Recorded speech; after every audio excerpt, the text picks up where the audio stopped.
வாழ்க வையகம், வாழ்க வையகம், வாழ்க வளமுடன். மலர்ச்சி வணக்கம். என் பெயர் வீர ராஜ்குமார். காப்பீடு மற்றும் நிதி முதலீட்டு ஆலோசகராக உள்ளேன்.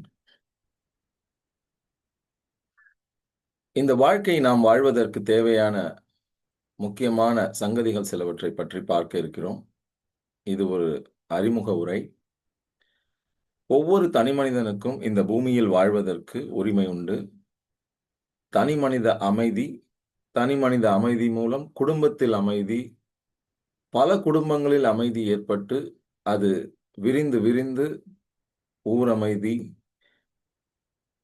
மாநில அமைதி, நாட்டில் அமைதி, அப்படியே உலகம் முழுக்க அந்த அமைதி பறந்து விரிந்து சென்று உலக அமைதியை பெற முடியும். தனி மனித அமைதி மூலம் குடும்ப அமைதி, பல குடும்பங்களின் அமைதி மூலம் உலக அமைதியை நாம் பெற முடியும். உலக அளவுல பெரிய விஷயம். அது நம்மளால நிறைய விஷயங்கள் இருக்கு. அதை நம்மளால கண்ட்ரோல் பண்ண முடியாது. ஆனால் ஒரு தனி மனிதனாக என்னால் என்னை சரி செய்து கொள்ள முடியும், சீரமைத்துக் கொள்ள முடியும். உலகத்தை போய் மாத்துறேன்னு நான் உலகத்தை மாத்துறதுக்கு பதிலா என்னை நான் மாற்றிக்கொண்டால், என்னை சுற்றி எனக்கு அருகில் இருக்கக்கூடிய உலகம் மாற ஆரம்பிக்கும். முதல்ல நான் மாறுவேன். என் குடும்பத்தில் மாற்றங்கள் ஏற்படும். இது நான் வேலை செய்யும் இடத்தில் மாற்றங்களை உருவாக்கும். இதே போல நாம் ஒவ்வொருவரும் செய்ய இந்த தனி மனித அமைதி, குடும்ப அமைதி, உலக அமைதி அப்படிங்கிறத நம்மளால கொண்டு வர முடியும். இது ஒரு நீண்ட நெடிய ப்ராசஸ். ஆனா நம்முடைய வாழ்க்கையில ஒரு தனி மனிதனாக நாம் ஒவ்வொருவரும் நம்மை நாம் சீரமைத்துக் கொண்டால், நம்மை நாம் சரி செய்து கொண்டால், தனி மனித அமைதி கிடைத்து விட்டாலே போதும், குடும்பத்தில் அமைதி கொண்டு வந்துட முடியும். இந்த 2 இடத்துல அமைதி இருந்தா போதாதுங்களா? வாழ்க்கை சிறப்பா வாழலாம் இல்லையா? ஒரு தனி மனித அமைதிக்கு என்னென்னலாம் தேவை அப்படின்னு பார்த்தோம்னா, நல்ல உடல் நலம் இருக்கும். உடல் நலம் நன்றாக இருக்க வேண்டும்.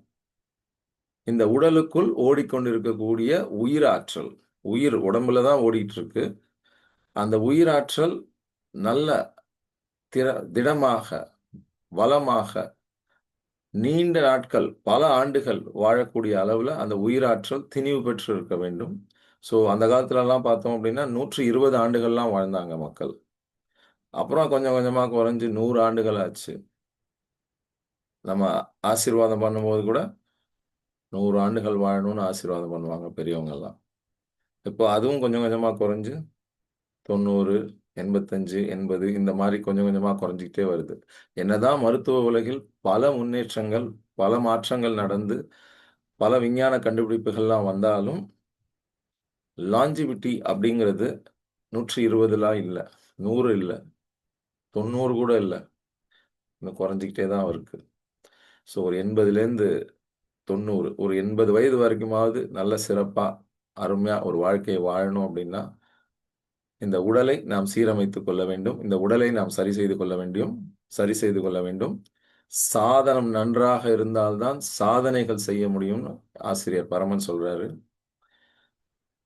வாழ்க்கைங்கிற பயணத்திற்கு இந்த உடல் அப்படிங்கிறது ரொம்ப முக்கியம். ஏன்னா, இந்த உடலுக்குள்ள தான் இந்த உயிர் ஓடிக்கொண்டிருக்கிறது. கொஞ்ச நேரம் இந்த உயிர பார்த்து, அ வீராவோட உடம்புக்குள்ள ஓடிட்டு இருக்கிற உயிராற்றலே, நீங்க என்ன பண்ணுங்க, கொஞ்ச நேரம் அவர் பக்கத்துல இருக்காரு இல்லையா? அவர் உடம்புல கொஞ்ச நேரம் நீங்க ஓடிட்டு இருங்க. கொஞ்சம் வீரா ரெஸ்ட் எடுத்துக்கிட்டோம் அப்படின்னு சொல்ல முடியுங்களா? இந்த உயிர், இந்த பிறப்பெடுத்து நாம் இங்க வந்திருக்கிறோம். இந்த உயிர் இந்த உடல்ல தான் ஓடும். அப்ப இந்த உடலை நாம் சீரமைத்துக் கொண்டால் தான், இந்த உயிர் ரொம்ப வருஷம் இந்த உடம்புல இருக்க முடியும். சாதனம் சரியாக இருந்தால் தான் சாதனைகள் செய்ய முடியும். ஒரு ஊர்லேருந்து இன்னொரு ஊருக்கு நம்ம பயணம் பண்றோம் அப்படின்னாலே, சென்னையிலேருந்து இப்ப நம்ம மதுரைக்கு போறோம் அப்படின்னா, நம்முடைய வாகனம், நம்முடைய கார் நல்லா இருக்கணும். நல்ல கண்டிஷன்ல இருக்கணும். 4 டயர்லயும் காற்று நல்ல தேவையான அளவுக்கு நிரப்பி இருக்கணும். பெட்ரோலோ, டீசலோ, சிஎன்ஜியோ வாட்டெவர் ஃபியூவல் நம்ம யூஸ் பண்றோம், அது கரெக்ட்டா ஃபுல் ஆயிருக்கணும். ஃபில் அப் பண்ணியிருக்கணும். போற வழியில கொஞ்சம் குறையுது அப்படின்னா, இன்னும் கொஞ்சம் தான் பாக்கி இருக்கு அப்படின்னா, ரிசர்வ்க்கு வரப்போகுது, கொஞ்சம் தான் பாக்கி இருக்குன்னா, நம்ம இம்மீடியட்டா ஃபியூவல் ஸ்டேஷன் போய் திரும்ப அத நிரப்பிக் கொள்ள வேண்டும். இதே பேட்டரி கார்ல ஓடுது அப்படின்னா, ஃபுல்லா பேட்டரி சார்ஜ் பண்ணி, 100% சார்ஜோட நம்ம கிளம்புறோம் அப்படின்னா, அத வச்சு ஒரு 100 கிலோமீட்டர், 150 கிலோமீட்டர் தான் நம்ம டிராவல் பண்ண முடியும்னா, அதுக்கேத்த மாரி கொஞ்சம் முன்னாடியே அந்த சார்ஜிங் பாயிண்ட் எங்க இருக்கு அப்படிங்கிறத Google மேப்ல பார்த்து தெரிஞ்சுக்கிட்டு, கரெக்ட்டா அந்த சார்ஜிங் பாயிண்ட்ல போய் திரும்ப சார்ஜ் போட்டுக்கிட்டு, திரும்ப நம்ம பயணத்த தொடர்றோம். ஒரு 500 கிலோமீட்டர் பயணத்துக்கே நம்ம இந்த அளவுக்கு பிளான்லாம் பண்ணி, எல்லாத்தையும் சரி பண்ணி, எல்லாத்தையும் ரெடி பண்ணி வச்சுக்கிட்டு நம்ம பயணம் பண்ணும்போது, நம்முடைய இந்த வாழ்க்கை பயணம் எவ்வளவு நீண்ட நெடிய பயணம். கருவறையிலிருந்து கல்லறை வரை எவ்வளவு நீண்ட நெடிய பயணம் இது. இந்த பயணத்தை நம்ம சிறப்பா, அருமையா வாழ்க்கைய வாழணும் அப்படின்னா, அப்ப ரொம்ப முக்கியமானது, ரொம்ப அடிப்படையானது எது? இந்த உடல் என்கிற இந்த சாதனம் தான். அடிப்படை தவறானால் அத்தனையும் பாழ். அடிப்படை சரியானால் அற்புதங்கள் நிகழும் அப்படின்னு சொல்றாரு ஆசிரியர் பரமன்.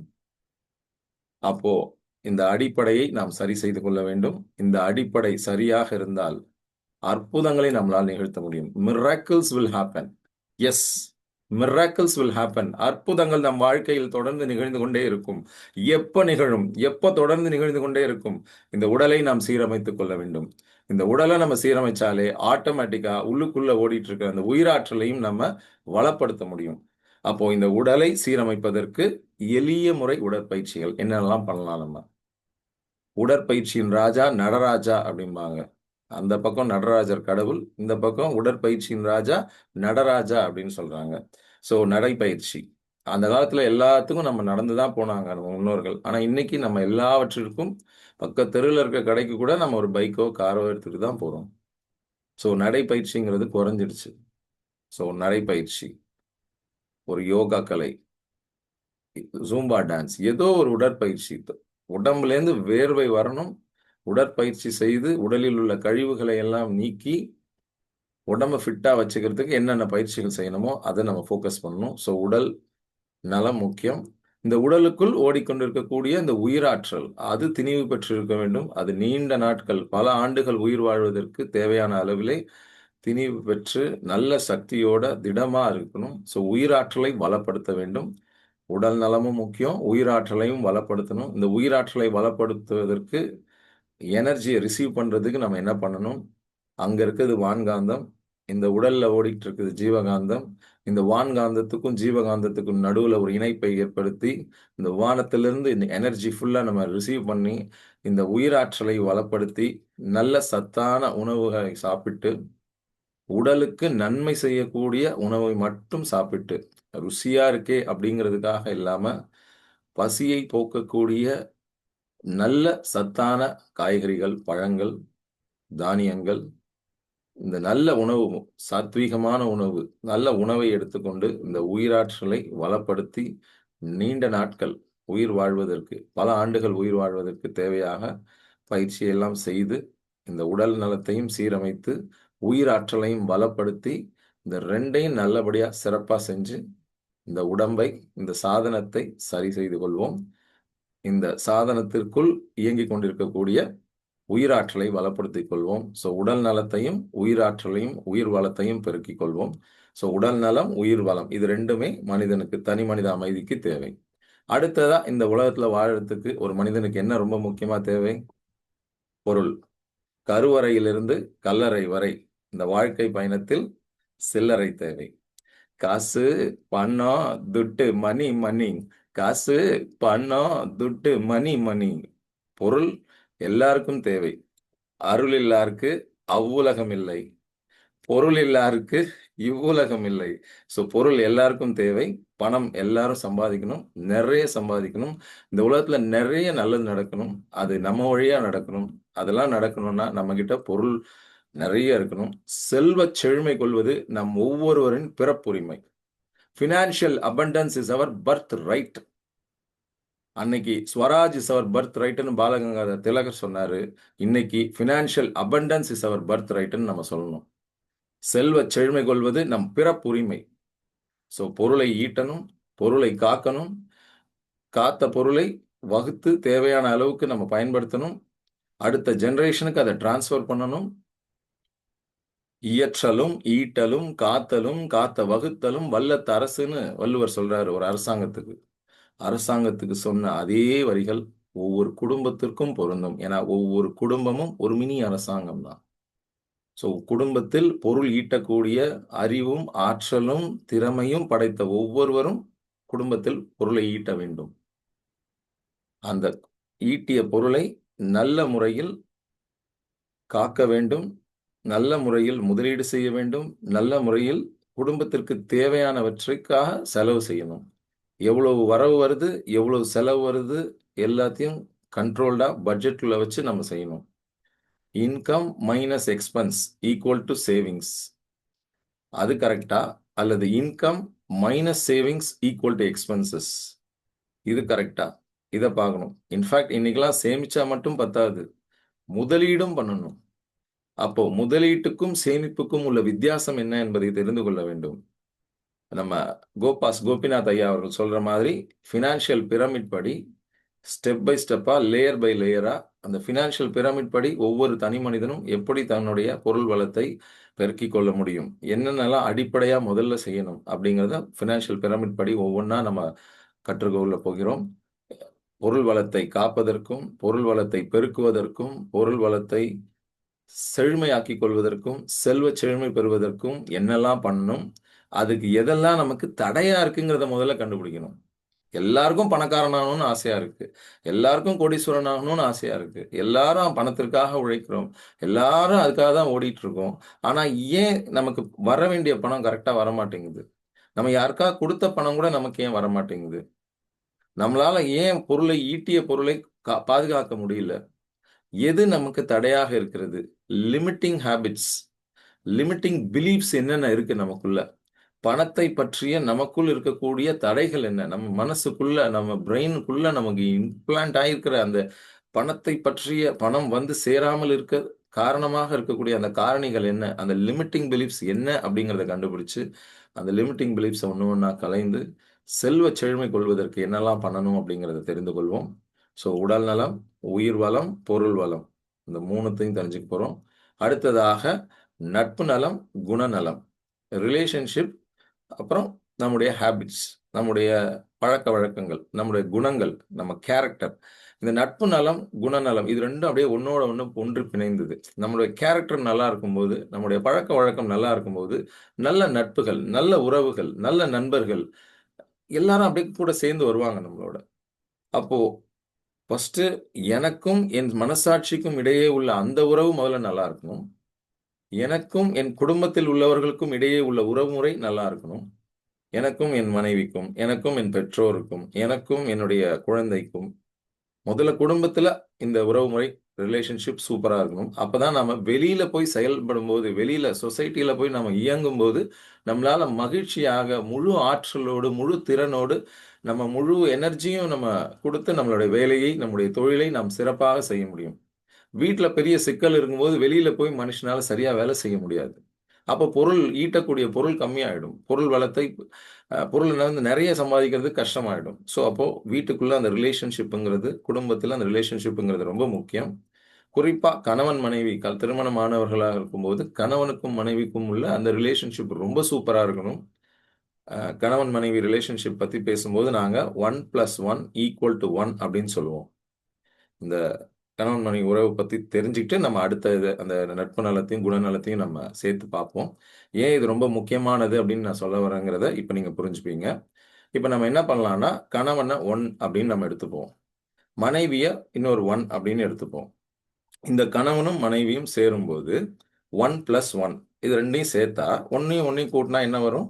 2 தான் வரும். ஸோ 1+1 = 2 அப்படின்னு தான் வரும். ஆனா கணவன் மனைவி உறவுல ஈக்குவேஷன் என்ன அப்படின்னா 1+1 = 1. ஒன்றையும் கூட்டினால் வரக்கூடிய விடையும் ஒன்றாகத்தான் இருக்க வேண்டும். அப்போ இது எப்படி நடக்கும்? இது என்னடா இது LHSம் RHSம் சேமா இல்லையே, இந்த பக்கம் 2 இருக்கு, இந்த பக்கம் 1 தானே இருக்கு. மேத்தமேட்டிக்ஸ் படி, கணிதத்தின் படி ஒன்னையும் கூட்டினா 2 தானே வரும், எப்படி 1 வரும் அப்படின்னு வீரா சொல்றாரு. எப்படி நம்ம இதை கண்டுபிடிக்கலாம், எப்படி இதை சரி பண்ணலாம் அப்படின்னு பார்த்தோம்னா, கணவன் மனைவி உறவுல மட்டும்தான் இது நடக்கும். இந்த மேஜிக் இங்கதான் நடக்கும். இப்போ ஒருவேளை ஒரு வீட்டுல சிதம்பரம் ஆட்சி நடக்குதுன்னு வச்சுக்கோங்களேன். கணவன் 1, மனைவி 0, டம்மி ஆயிடுவாங்க அவங்க. இப்போ 1+0 1+0 ரைட் சைட்லயும் 1. இப்போ ஈக்குவேஷன் LHS = RHS. ஆனா இந்த மாதிரி வாழ்க்கை முறை சரியாக இருக்குமா? ஒருத்தரை ஃபுல்லா டம்மி ஆக்கி ஒரு சிதம்பரம் ஆட்சி நடந்தா அது நல்லா இருக்குமா? ஸோ இது தவறான முறை. ஒருவேளை சிதம்பரம் ஆட்சி இல்லாம ஒரு மதுரை ஆட்சி நடக்குதுன்னு வச்சுப்போமே. அப்போ கணவன் 0 அவரு டம்மி ஆயிடுறாரு ஃபுல்லா. மனைவி 1ல இருக்காங்க. ஸோ 0 + 1. 0 + 1 1 தான். அந்த பக்கம் ரைட் சைட்லயும் 1 தான். So equation LHS equal to RHS. அப்ப இது சரியான முறையா? கிடையாது. இதுவும் தவறான முறை. அப்போ என்னதான் பண்ணி இந்த ஈக்குவேஷன சரி பண்ண முடியும்? எப்படி தான் இத சரி பண்ணலாம் அப்படின்னா, வேற என்ன பண்ணலாம்? நீங்களே ஏதாச்சும் ஒரு ஐடியா யோசிச்சு பாருங்களேன். சரி ஏதாவது கொஞ்சம் விட்டு குடுத்து பார்ப்போமே அப்படின்னு பார்த்தா, ஒருவேள கணவர் நெறைய விட்டு குடுத்து, அவரு 0.25க்கு போயிடுறாரு. மனைவி கொஞ்சமா தான் விட்டு குடுக்குறாங்க. அதனால அவங்க 0.75க்கு வராங்க. இப்ப இந்த 0.25யும் 0.75யும் ஆட் பண்ணா 1 வருது. LHS equal to RHS 1 equal to 1. So இந்த ஈக்குவேஷன் நல்லா தானே இருக்கு. இது கரெக்ட்டா தானே இருக்கு அப்படின்னு தோணலாம். ஆனா ஒரு குடும்பத்துல ஒருத்தர் அதிகமா விட்டு குடுத்து, ஒருத்தர் கம்மியா விட்டு குடுத்தா அது நல்லா இருக்குமா? ஸோ அதுவும் சரியில்ல. அப்ப என்னதான் ஃபைனல் ரிசல்ட் சொல்லுவீரா அப்படின்னா, ரொம்ப சிம்பிளான ஒரு வழிமுறை. 2 பேரும் சமமா விட்டுக் குடுக்கணும். 2 பேரும் போட்டி போட்டுக்கிட்டு விட்டுக் குடுக்கும்போது என்ன ஆயிடும் அப்டின்னா, கணவன் 1லேருந்து 0.5 0.5க்கு வராரு. மனைவி 1லேருந்து விட்டுக் குடுத்து 0.5 0.5க்கு வராங்க. ஸோ கணவன் பிளஸ் மனைவி 0.5 + 0.5 0.5 + 0.5 இத கூட்டுனீங்கன்னா, இந்த பக்கம் லெஃப்ட் சைட்ல 1 வரும். அந்த பக்கம் ரைட் சைட்ல அது எப்படி இருந்தாலும் 1ன்னு ஏற்கனவே சொல்லியாச்சு. So 1 = 1 LHS = RHS hence proved. அவ்வளோதாங்க. இதுதான் குடும்ப வாழ்க்கை. கணவன் மனைவி குடும்ப வாழ்க்கைக்கான அடிப்படை தத்துவம் இதுதான். 1 + 1 = 1. அப்ப என்ன பண்ணணும்? 2 பேரும் விட்டுக் குடுக்கணும். யாருக்காக விட்டுக் குடுக்குறாங்க? அந்த குடும்பத்துல ஒரு அமைதி, ஒரு இணக்கமான உறவு அந்த கணவன் மனைவி உறவுல வரணும் அப்டின்னா, அந்த 1 + 1 = 1 வரணும்னா, 2 பேரும் விட்டுக் குடுத்து 0.5 + 0.5 = 1 அப்படின்னு வந்ததுன்னா, அப்போ ஆட்டோமேட்டிக்கா ஒவ்வொரு குடும்பத்திலும் ரொம்ப அற்புதமான, சூப்பரான ஒரு கணவன் மனைவி உறவு அமையும். அதனால குடும்பத்தில் அமைதி இன்னும் சீக்கிரமா நடக்கும். ஸோ இந்த ஃபார்முலாவெல்லாம் கத்துக்கிட்டு, இத எப்படி செயல்படுத்துறது? எப்படி விட்டுக் குடுக்குறது? யார் விட்டுக் குடுக்குறது? ஏன் நான் விட்டுக் குடுக்கணும்? நான் எவ்வளோ பெரிய பொசிஷன்ல இருக்கேன் தெரியுமா? நான் எவ்வளோ சம்பாதிக்கிறேன் தெரியுமா? நான் ஏன் இவனுக்காக விட்டுக் குடுக்கணும்?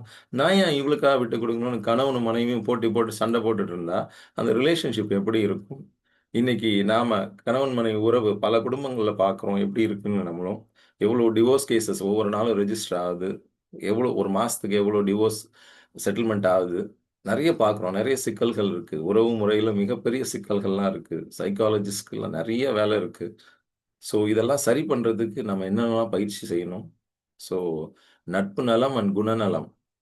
அந்த ரிலேஷன்ஷிப் எனக்குமான ரிலேஷன்ஷிப், எனக்கும் என் குடும்பத்தினருக்குமான ரிலேஷன்ஷிப், இந்த கணவன் மனைவி உறவு, எனக்கும் நான் வேலை செய்யும் இடத்தில் உள்ள நபர்களுக்கும் இடையே உள்ள ரிலேஷன்ஷிப், எனக்கும் இந்த சொசைட்டில நான் போய் இயங்கும்போது, என்னுடைய வாடிக்கையாளர்களோ, அல்லது எனக்கு சர்வீஸ் புரொவைடர்ஸா இருக்கிறவங்களோ, அல்லது எனக்கு வெண்டார்ஸா இருக்கிறவங்க, இந்த மாரி பல பேர் பலதரப்பட்ட மக்களோட நம்ம இயங்கக்கூடிய சூழ்நிலை இருக்கு. அது நம்முடைய தொழில்ல, பிசினஸ்ல, நம்முடைய வேலையில எல்லா இடத்துலயும் இருக்கும். இல்ல நம்ம ஏதாவது சேவை ஆற்றப் போகிறோம் அப்படின்னா, ஒரு உழவார் பணிக்கே நம்ம போறோம். அல்லது ஒரு சேவை செய்வதற்காக நம்ம போறோம் அப்படின்னா, நெறைய பேரோட நம்ம இன்டராக்ட் பண்ணணும். அப்போ நமக்கும் மற்றவர்களோடும் அந்த உறவு முறையில எந்த பிணக்கும் இல்லாம ரிலேஷன்ஷிப் ஸ்மூத்தா இருக்கணும் அப்படின்னா, இந்த நட்பு நலமும், குணநலமும் எப்படி சரி பண்ணா இது சரியா இருக்கும் அப்படிங்கிறத பத்தி தெரிஞ்சுக்க போறோம். இந்த குணநல பேறு அடைவதற்கு என்னென்ன வழிமுறைகள்லாம் இருக்கு? ஏன் மனுஷனுக்குள்ள 6 தீய குணங்கள் இருக்கு? பேராசை, சினம், கடும் பற்று, முறையற்ற பால் கவர்ச்சி, உயர்வு தாழ்வு மனப்பான்மை, வஞ்சம் அப்படிங்கிற 6 தீய குணங்கள் இருக்கிறதா தத்துவஞானி வேதாத்ரி அவர்கள் சொல்றாங்க. அந்த 6 தீய குணங்களையும் 6 நல்ல குணங்களா அவன் எப்படி மாத்துறது? நம்ம மனசுக்குள்ள தோன்றிக் கொண்டே இருக்கக்கூடிய எண்ணங்களை எப்படி ஆராய்வது? ஆசைகளை எப்படி சீரமைப்பது? ஆசை சீரமைத்தல், எண்ணம் ஆராய்தல், எண்ணம் ஆராய்தல், ஆசை சீரமைத்தல். அடுத்தது கோவம் ஏன் வருது? ஸோ சினம் தவிர்த்தல். மனுஷன் எப்ப பார்த்தாலும் கவலைப்பட்டுக்கிட்டே இருக்கான். அது நடக்குமா? இது நடக்குமா? இது நடந்துருமோ? அது நடந்துருமோ? அப்படின்லாம் மனுஷன் கவலைப்பட்டுட்டு இருக்கும்போது, அந்த கவலையை எப்படி ஒழிப்பது? தேவையற்ற விஷயங்களுக்காக கவலைப்படுவதை ஒழித்து, கவலை ஒழித்தல் பயிற்சியை எப்படி செய்வது? எண்ணம் ஆராய்தல், ஆசை சீரமைத்தல், சினம் தவிர்த்தல், கவலை ஒழித்தல். இந்த பயிற்சிகள்லாம் செய்து, நான் யார் என்கிற அந்த தத்துவத்தை உணர்ந்து, அண்டத்தில் இருப்பதுதான் இந்த பிண்டத்தில் உள்ளது. இந்த பிண்டத்தில் உள்ளதுதான் எல்லாரிடத்திலும் உள்ளது. பிரம்மத்தை பிரம்மத்தை உணர்ந்து அங்க இருக்கக்கூடிய அந்த பரபிரம்மம் தான் எனக்குள்ள இருக்கு. எனக்குள்ள இருக்கிறது தான் என்னை சுற்றி இருக்கும் எல்லா உயிர்களிடத்திலும் இருக்கிறது. எல்லா உயிர்களையும் சமமாக பாவித்து, யார் ஒருவருக்கும் எந்த தீங்கும் செய்யாமல், தனக்கோ, பிறர்க்கோ, தற்காலத்திலோ, பிற்காலத்திலோ, உடலுக்கோ, உணர்ச்சிக்கோ எந்த தீங்கும் செய்யாமல், எந்த ஒரு தீங்கும் செய்யாமல், ஒரு இரண்டொழுக்க பண்பாடை நம்முடைய வாழ்க்கையில கடைபிடித்து, நான் எனது வாழ்நாளில் யாருடைய உடலுக்கோ, மனதிற்கோ துன்பம் தரமாட்டேன். துன்பப்படும் உயிர்களுக்கு என்னால் முடிந்த உதவிகளை செய்வேன் அப்படின்னு ஒரு இரண்டொழுக்க பண்பாடு தத்துவஞானி வேதாத்ரி அவர்கள் கொடுத்திருக்காங்க. அந்த இரண்டொழுக்க பண்பாட்டை எப்படி நம்ம வாழ்க்கையில நம்ம கடைபிடிக்க முடியும்? இன்னைக்கு இருக்கக்கூடிய வேகமாக, மிக வேகமாக இயங்கிக் கொண்டிருக்கக்கூடிய ஒரு எந்திரத்தனமான மெக்கானிக்கல் டெக்னிக்கல் அட்வான்ஸ்மெண்ட்ஸ்லாம் உள்ள ஒரு லைஃப்ல இதெல்லாம் எப்படி நம்ம இந்த சிஸ்டத்துல எப்படி நம்ம இந்த சிஸ்டத்துல நம்ம எப்படி இதெல்லாம் கொண்டு வந்து நம்ம வாழ்க்கையை வாழ முடியும் அப்படிங்கிறதெல்லாம் பத்தி நிறைய தெரிஞ்சுக்க போகிறோம். இது ஒரு நீண்ட நெடிய ஒரு ப்ராசஸ், ஒரு நீண்ட நெடிய பயணம். தொடர்ந்து இணைந்திருங்கள். ஜூம் வழியாக காலை நேரத்துல, அதிகாலை நேரத்துல, பிரம்ம முகூர்த்தத்துல வந்து கலந்து கொள்ள வாய்ப்பு இருக்கக்கூடிய அன்பர்கள், அந்த நேரத்துல வந்து இந்த பயிற்சியில லைவா கலந்துக்கோங்க. மற்றவர்கள் இது யூடியூப் சேனல்ல அப்லோட் செய்யப்படும். அந்த யூடியூப் சேனல்ல நீங்க அந்த வீடியோவை பார்த்து நீங்கள் அந்த சங்கதிகளை தெரிந்து கொண்டு, உங்கள் வீட்டிற்கு அருகில் உள்ள இடத்தில் போய் நீங்க பயிற்சியை தொடர்ந்து செய்து நீங்கள் உங்கள் வாழ்க்கையை சரி செய்து கொள்ளலாம். ஸோ ஒரு தனி மனிதனுடைய அமைதி, தனி மனித அமைதிக்கு தேவையான உடல் நலம், உயிர் வளம், பொருள் வளம், நட்பு நலம், குணநலம் இவை அனைத்தையும் பெற்று, நான் யார் என்கிற தத்துவத்தை உணர்ந்து, பிரம்மத்தை அறிந்து, அகம் பிரம்மாஸ்மி அப்படிம்பாங்க, தத்துவமசி அப்படிம்பாங்க. இதெல்லாம் என்ன அப்படிங்கிறத தெரிஞ்சுக்கிட்டு, அண்டத்தில் உள்ளதுதான் இந்த பிண்டத்தில் உள்ளது. எல்லா உயிர்களிடத்திலும் சமமாக ஒரே அறிவு தான் இயங்கிக் கொண்டிருக்கிறது. அந்த அருட்பேராற்றல், அந்த பேரறிவு எல்லாரிடத்திலும் ஒரே மாதிரி தான் இருக்கு. யாருக்கும் ஒவ்வொரு இடத்திலும் நம்முடைய ஆண், பெண் என்கிற பேதம், அல்லது இந்த மதம், அந்த மதம் என்கிற பேதம், ஏழை, பணக்காரன் என்கிற பேதம், இதெல்லாம் இல்லாம எல்லா உயிர்களிடத்திலும் சமமாக ஒரே இதுதான் இருக்கு. அவர் எல்லாவற்றையும் நாம் உணர்ந்து கொண்டு, எல்லா உயிர்களிடத்திலும் அன்பும் கருணையுமாக, வள்ளலார் சொன்னார் இல்லைங்களா? "வாடிய பயிரை கண்டபோதெல்லாம் வாடினேன்" அப்படின்னு சொன்னாரு. அந்த மாதிரி ஒரு வாடிய பயிரை பார்த்தாலே வாடி போ நம்ம வருந்தக்கூடிய அளவுல இருக்கக்கூடிய அந்த மாதிரி நம்ம வந்து எல்லா உயிர்களிடத்திலும் அன்பும் கருணையுமாக நம்மால் முடிந்த உதவியை அவங்களுக்கு செய்வோம். அப்படி இல்லையா, அட்லீஸ்ட் அவங்களுக்கு எந்த தீங்கும் செய்யாம நம்ம வாழ்க்கையை நம்ம வாழ்ந்துடலாம் அப்படின்ற மாதிரி நம்ம சீரமைத்து கொண்டு உடல் நலம், உயிர் வளம், பொருள் வளம், நட்பு நலம், குணநலம் இவை அனைத்தையும் பெற்று நான் யார் என்கிற தத்துவத்தை உணர்ந்து சிறப்பான வாழ்க்கையை வாழ்வோம். அதற்கு தேவையான பயிற்சிகளை நீங்கள் உங்களுடைய வீட்டிலிருந்து உங்கள் வீட்டிற்கு அருகாமையில் உள்ள இடத்திலேயே சென்று நீங்கள் கற்றுக்கொண்டு பயிற்சியை செய்யலாம். இதெல்லாம் எப்படி, என்ன ஸ்ட்ரக்சர், எப்படி ப்ராசஸ் பண்றது, ஸ்டெப் பை ஸ்டெப்பா எப்படி பண்றது அப்படிங்கிறத ஒவ்வொரு நாளும் நாம பார்க்க இருக்கிறோம். ஸோ இது முதல்ல ஒரு 48 நாட்களுக்கு ஒரு பயிற்சியாக, ஒரு மண்டலத்திற்கு ஒரு பயிற்சியாக 48 நாட்கள், 66 நாட்கள் தொடர்ந்து ஒரு விஷயத்தை செய்யும்போது அது வந்து இம்ப்ரிண்டா நம்ம இதுல ஹேபிட்டா மாறுது. அதையே நம்ம 108 நாட்கள் தொடர்ந்து பயிற்சியை நம்ம செய்து இந்த வளங்களை எல்லாம் நாம் பெற்று தனி மனித அமைதி பெறுவோம். தனி மனித அமைதி மூலம் வீட்டில் உள்ள ஒவ்வொருவருக்கும் இந்த அமைதி கிடைத்து குடும்பத்தில் அமைதி பெறுவோம். அப்படியே இந்த தனி மனித அமைதியும் குடும்ப அமைதியும் விரிந்து விரிந்து விரிந்து விரிந்து உலகம் முழுக்க அப்படியே விரிந்து உலக அமைதி பெறுவோம். உலக அளவில் சிந்திப்போம். உள்ளூர் அளவிலும் நம் உள்ளத்தளவிலும் செயல்படுவோம். என்னால என்னதான் சரி பண்ணிக்கொள்ள முடியும். நான் போய் இந்த உலகத்தை மாத்துறேன்னா மாத்த முடியாது. முதல்ல நான் என்ன மாத்திக்கிறேன். நம்மளால ரிமோட் எடுத்து சேனலை கூட மாத்த முடியாது வீட்டுல. அந்த அளவுக்கு இருக்கு. அப்போ நம்ம உலகத்தை எங்க போய் மாத்துறது? நான் என்ன முதல்ல சரி பண்ணிக்கிறேன். என் உடல் நலம், என் உயிராற்றல் வளம், என்னுடைய பொருள் வளம், என்னுடைய நட்பு நலம், குணநலம் இதெல்லாம் நாம சரி பண்ணிக்கிட்டு நான் ஒரு சிறப்பான மேன்மையான வாழ்க்கையை வாழ்ந்தாலே என்னை சுற்றியும் அந்த மாற்றங்கள் அது ரிஃப்ளெக்ட் ஆகும். ஸோ இந்த 2026ஆம் ஆண்டு, இந்த புது வருடத்தில் 2026ஆம் ஆண்டு இன்பம் தரும் ஆண்டாக, ஏற்றம் தரும் ஆண்டாக, செல்வச் செழுமையை அள்ளி அள்ளி தரும் ஆண்டாக, செல்வ வளங்களை பெறும் ஒரு ஆண்டாக, ஒரு சிறப்பான ஆண்டாக, குடும்ப அமைதிக்கு அடிப்படை வித்துக்களை எல்லாம் உருவாக்கக்கூடிய ஒரு ஆண்டாக இந்த ஆண்டு அமையட்டும். அதற்கு தேவையான பயிற்சிகளை தொடர்ந்து தினமும் செய்வோம். வாங்க நண்பர்களே, உறவுகளே, சொந்தங்களே, இந்த பயிற்சியை சிறப்பான முறையில் தொடர்ந்து தினமும் செய்வோம். பயிற்சியும் முயற்சியும் தொடர்ந்து செய்து கொண்டே இருந்தால், கன்சிஸ்டன்ட்டாக செய்து கொண்டே இருந்தால் வெற்றி கிடைக்கும். அந்த வெற்றி பலரோடு சேர்ந்து இணைந்து செய்யும்போது இன்னும் பெரிய வெற்றியாக அமையும். ஒவ்வொருத்தருடைய வெற்றியும் நாம் கொண்டாடுவோம். அது எந்த லெவல்ல எப்படி நடந்தாலும் சரி, அது உடல் அளவிலோ, உள்ளத்தளவிலோ, பொருள் வளத்திலோ, நட்பு நலத்திலோ அல்லது குணநலத்திலோ, எந்த விதத்தில எந்த இடத்துல வளர்ச்சியும் முயற்சியும் நம்ம செய்யும்போது, நமக்கு வளர்ச்சி ஏற்படும்போது, அதை எல்லாவற்றையும் பாராட்டுவோம். நம் வாழ்வின் அகமும் புறமும் வளர்ச்சியும் வளர்ச்சியும் ஏற்படட்டும். ஒரு சிறப்பான அருமையான ஆண்டாக இந்த ஆண்டு அமையட்டும்.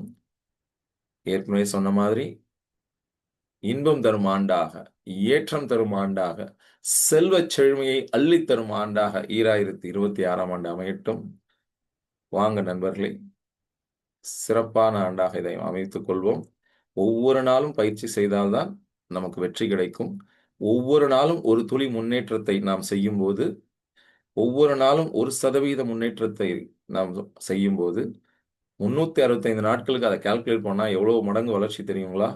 உங்க வீட்ல இருக்க கால்குலேட்டர்ல எடுத்து 1.01 ஏன்னா 1% வளர்ச்சி. ஒரு நாளைக்கு 1% வளர்ச்சி.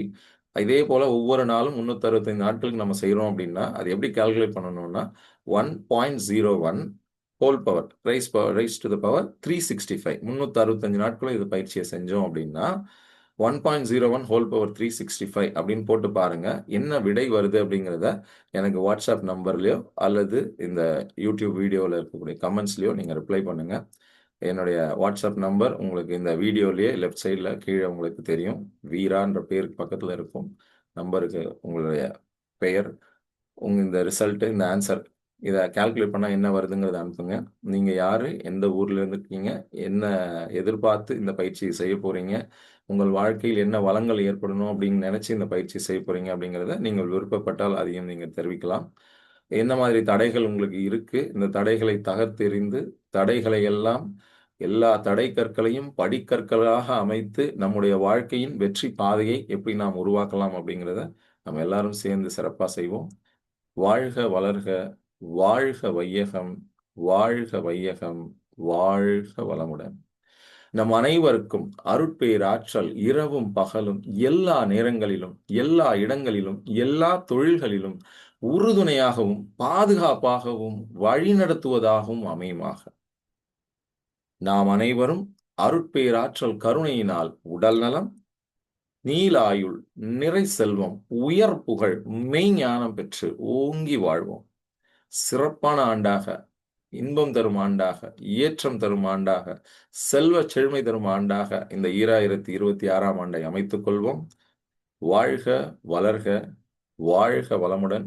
இவ்வளவு நேரம் பொறுமையா கேட்டுக்கொண்டிருந்தவங்கள் அத்தனை பேருக்கும் நன்றி. பயிற்சியில் இணைந்து கொள்ளுங்கள். நன்றி, வணக்கம். சிங்க நடை போட்டு சிகரத்தில் ஏறு, சிகரத்தை அடைந்தால் வானத்தில் ஏறு.